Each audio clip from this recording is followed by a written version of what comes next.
Hi guys! I'm here at Golden Beauty, Novaliches branch, and check this out. Ang cute ng place nila. O diba for the matchy-matchy pa ako sa kulay nila. Anyway, kaya nga pala ako nandito, nadaanan ko nga na may promo sila. Tapos nakita ko nga na meron silang pa-brow laminate. Matagal ko na rin yung gustong itry. Tapos ito yung perfect time kasi may topak ako. Kailangan ko mag-alis ng topak.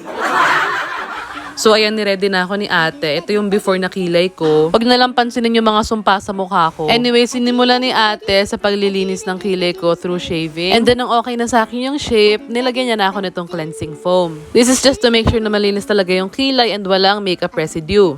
So, ito na nga. Ito na yung first application ni ate. O, diba? Tayong-tayo ang kilay ni madam. Pina-adjust ko nga kay ate itong sa gilid. Gusto ko nakababaka ko siya at itong nasa gitna lang yung mga nakataas. Tapos, ayun, for the babad na 15 to 20 minutes lang naman. Tapos, twice ginawa ni ate yung ganitong process. O, diba? Nakakasatisfy tingnan yung pagtanggal ni ate ng gamot. And that's it. Ito,